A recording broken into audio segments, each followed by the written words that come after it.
जय माता दी। कैसे हैं आप सब?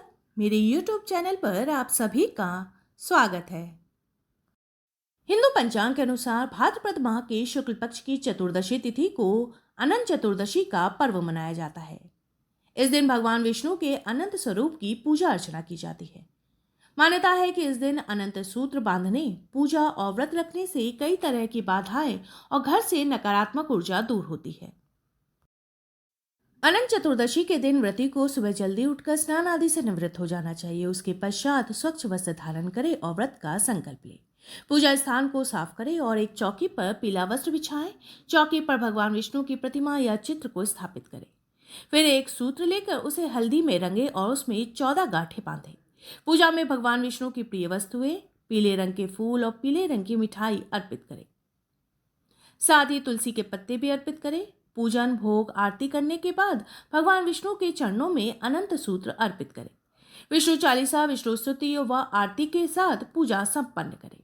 इसके बाद इस सूत्र को खुद धारण करें और घर के अन्य सदस्यों को भी पहनाएं। इस सूत्र को पुरुष अपने दाएं हाथ में और महिलाएं बाएं हाथ में धारण कर सकती हैं। साल 2022 में अनंत चतुर्दशी 9 सितंबर 2022 दिन शुक्रवार को है। पूजा का समय रहेगा सुबह 6:03 से शाम के 6:07 तक। कुल अवधि रहेगी 12 घंटे 4 मिनट की।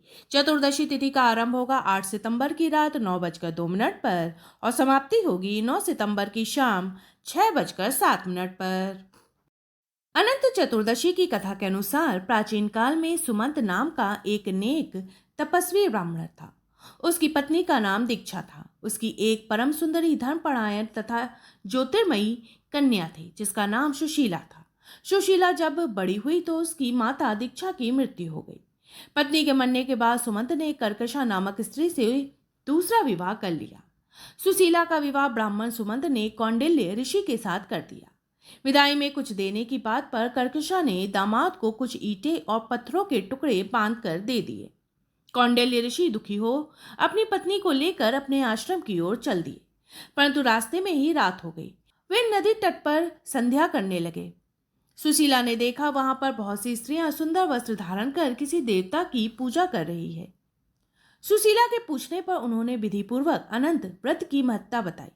सुशीला ने वहीं उस व्रत का अनुष्ठान किया और 14 गांठों वाला डोरा हाथ में बांधकर ऋषि कौंडिल्य के पास आ गई। कौंडिल्य ने सुशीला से डोरे के बारे में पूछा तो उसने सारी बात बता दी। उन्होंने डोरे को तोड़कर अग्नि में डाल दिया। इससे भगवान अनंत जी का अपमान हुआ। परिणाम स्वरूप ऋषि कौंडिल्य दुखी रहने लगे।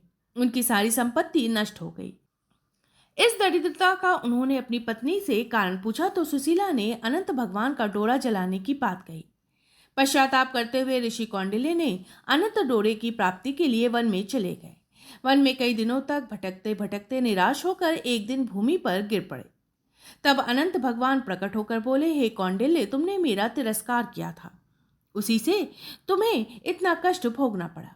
तुम दुखी हुए, अब तुमने पश्चाताप किया है, मैं तुमसे प्रसन्न हो। अब तुम घर जाकर विधि पूर्वक अनंत व्रत करो। 14 वर्ष पर्यंत व्रत करने से तुम्हारा दुख दूर हो जाएगा। तुम धन धान्य से संपन्न हो जाओगे। कौंडिल्य ने वैसा ही किया और उन्हें सारे कलेशों से मुक्ति मिल गई। श्री कृष्ण की आज्ञा से युधिष्ठिर ने भी अनंत भगवान का व्रत किया, जिसके प्रभाव से पांडव महाभारत के युद्ध में विजयी हुए तथा चिरकाल तक राज्य करते रहे।